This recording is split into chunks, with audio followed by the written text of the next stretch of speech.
Et coucou tout le monde, j'espère que vous allez bien. Donc aujourd'hui on se retrouve pour une toute nouvelle vidéo. Alors je suis désolée, c'est vrai que ça fait je crois 15 jours que j'ai pas sorti de vidéo.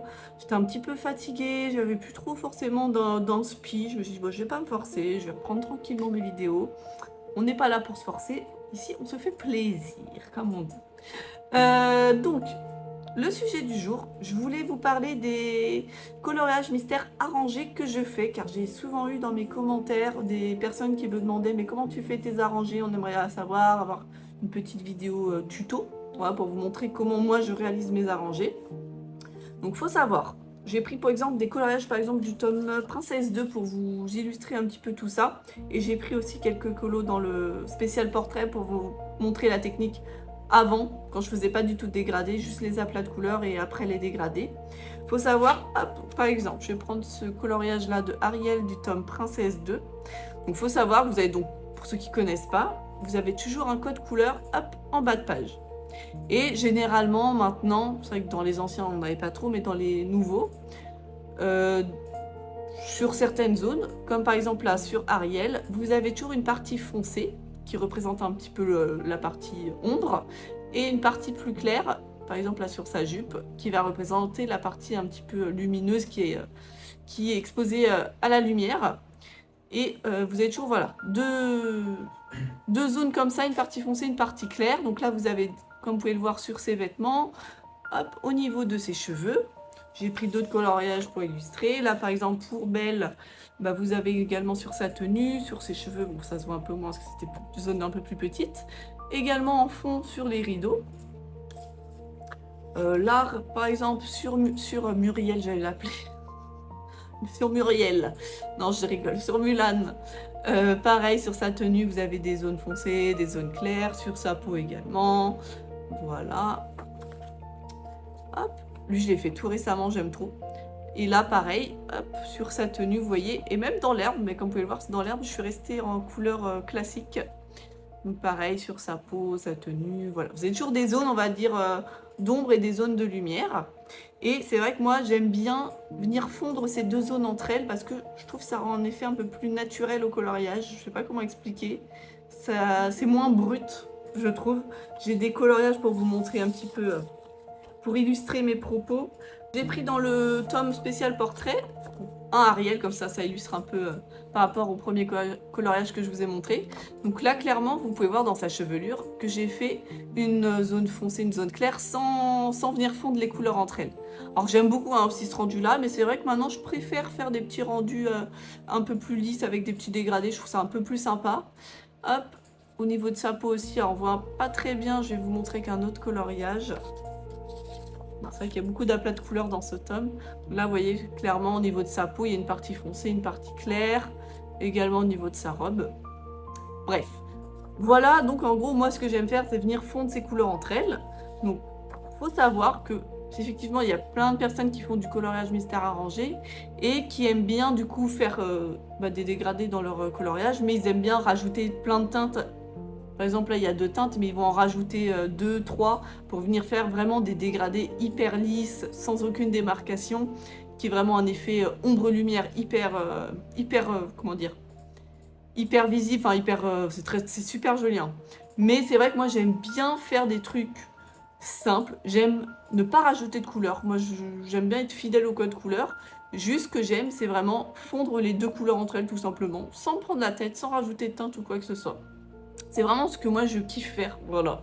Donc c'est pour ça que je trouve que c'est quand même assez simple entre guillemets, car c'est pas comme ceux qui rajoutent beaucoup de couleurs pour faire vraiment un truc hyper sympa. Moi je reste quand même sur un truc basique, vraiment sur le code. Donc, pour le coup, je pense que tout le monde peut le faire, c'est vraiment quelque chose de... Bon, faut juste apprendre à faire en fait les petits fondus entre les deux teintes, c'est ce que je vais vous montrer d'ailleurs juste après.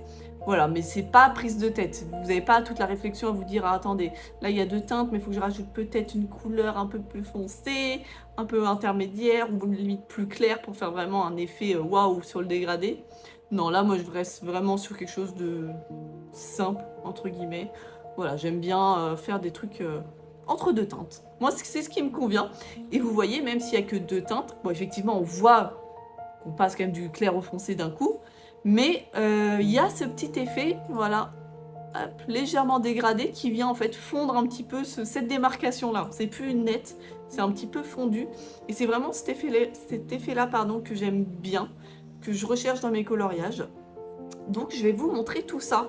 Dites-moi d'ailleurs en commentaire si jamais vous faites du crayon de couleur et si vous aimez ce genre de technique, genre si vous en faites déjà ou si vous ne faites pas du tout et que vous aimeriez vous lancer dans ça. Qu'est-ce que je voulais dire d'autre? Donc faut savoir, je vais prendre en exemple ce coloriage là parce que je trouve qu'on le voit bien sur sa robe.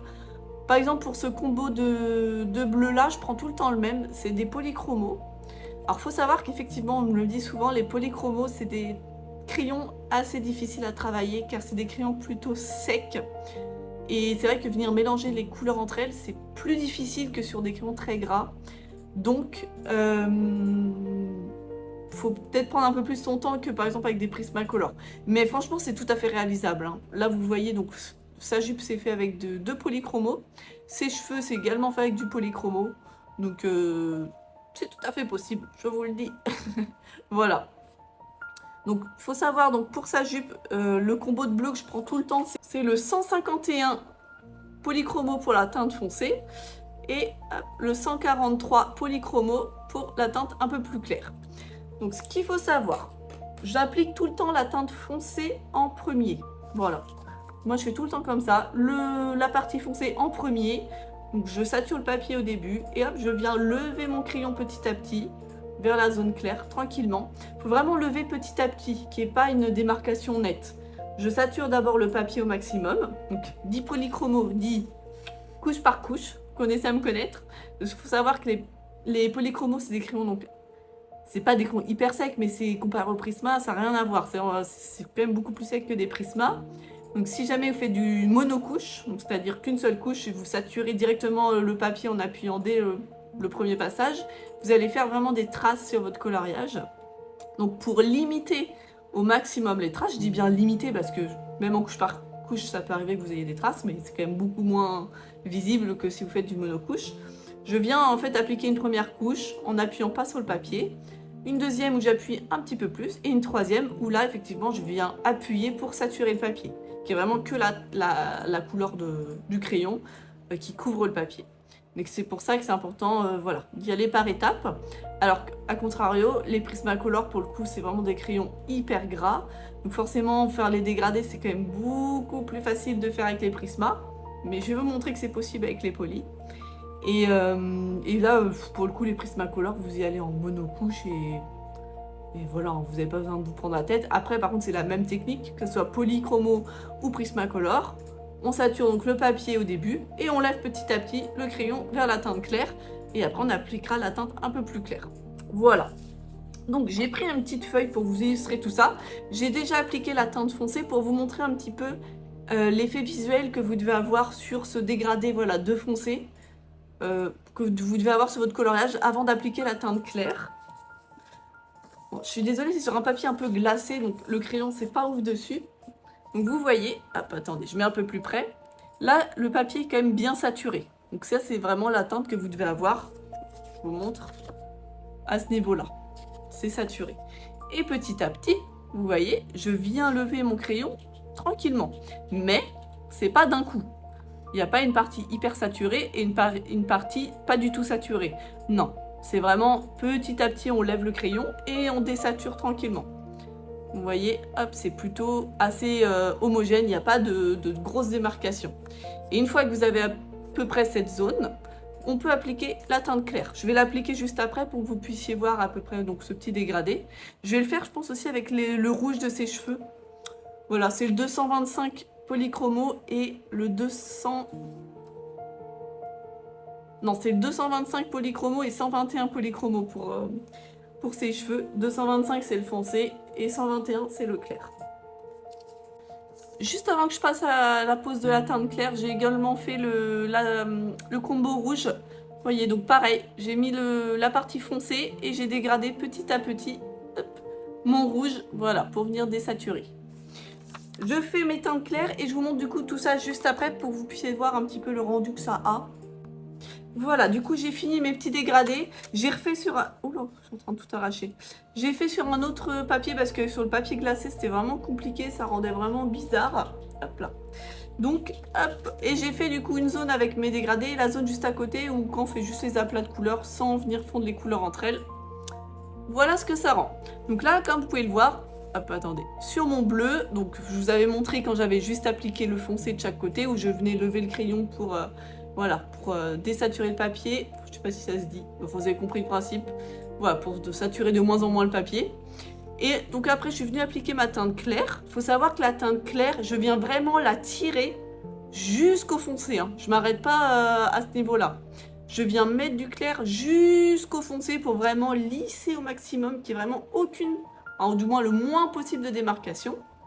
Forcément, à deux teintes, s'il y a une différence un peu plus grande entre les couleurs, vous aurez un peu plus cet effet de démarcation, mais ça restera quand même, comment dire, fondu entre ces deux teintes. Il n'y aura plus cette cassure nette entre les deux, comme vous pouvez voir là ou là. C'est un petit peu plus flagrant sur, vous voyez, sur le rouge que sur le bleu, parce que la différence est un peu moins grande entre ces deux teintes que entre ces deux-là, par exemple. Et donc voilà, je viens appliquer ma teinte claire, mais pareil, je viens l'appliquer pas en monocouche. Hein. J'applique une première teinte que je tire jusqu'ici. Et ensuite, je rappuie une deuxième fois voilà, pour venir saturer petit à petit le papier. Et sur la dernière couche, je viens saturer à fond et pareil, je viens tirer jusqu'au bout pour faire, comme vous pouvez le voir, un beau mélange entre les deux teintes. Bon, c'est vrai qu'avec la lumière et tout, je trouve qu'on voit moins celui-là. Si je m'éloigne, on voit plus sa démarcation. Mais dès que je m'approche avec la lumière, limite on a l'impression que c'est les mêmes teintes, mais à l'œil nu, je vous rassure, c'est vraiment pas les mêmes. Désolée pour... ouais, j'ai ma ring light qui est vraiment juste en face de moi, je suis vraiment désolée. Mais sur le rouge, vous voyez, on voit vraiment bien pour le coup cette démarcation-là. Donc c'est vraiment cet effet-là que je viens chercher. Et c'est pour ça quand vous appliquez le foncé, pareil, quand vous appliquez du coup la teinte foncée, vous venez saturer et petit à petit, comme je vous ai montré, vous levez le crayon. Vous vous arrêtez pas ici. Il faut vraiment venir lever le plus loin possible. Vous ne couvrez pas vous ne couvrez pas toute la zone claire, mais limite vous vous arrêtez un peu avant de la démarcation officielle du foncé et vous commencez à lever le crayon avant, vous voyez, pour venir lever petit à petit vers la zone claire, pour vraiment venir, venir chercher cet effet-là. Donc là, vous pouvez voir, quand je ne fais pas de dégradé, c'est vraiment cette démarcation qui est nette, qui est, je trouve, moi maintenant je préfère ça. Après, comme je vous dis, chacun ses goûts. Hein. Le principal, c'est de kiffer ce qu'on fait. Hein. C'est bien pour ça qu'on fait ça, sinon on ne le ferait pas, si on ne kifferait pas. Voilà, donc c'est vraiment comme ça que moi je fais mes petits dégradés de couleurs. Je vous remonte du coup le rendu que c'est censé donner à peu près. Donc n'hésitez pas à vous entraîner si jamais vous avez envie de faire ça. Et comme je vous ai dit, c'est vraiment une technique plutôt simple parce qu'il y a vraiment deux teintes. C'est vraiment du dégradé basique de chez basique. Il n'y a pas de difficulté particulière. Il faut juste apprendre petit à petit voilà, à venir travailler ses couleurs. Mais ça, forcément, ça s'apprend en faisant. Il n'y a pas de secret. Plus vous allez en faire, plus vous allez vous améliorer, ce qui est normal et ce qui est cool. Ça, on voit son évolution. Voilà, voilà. Je pense avoir à peu près expliqué du coup tout le procédé de comment je réalise. Si jamais vous avez des petites questions, n'hésitez pas à me le dire en commentaire. Si jamais vous voulez d'autres tutos, pareil, n'hésitez pas à me le dire en commentaire.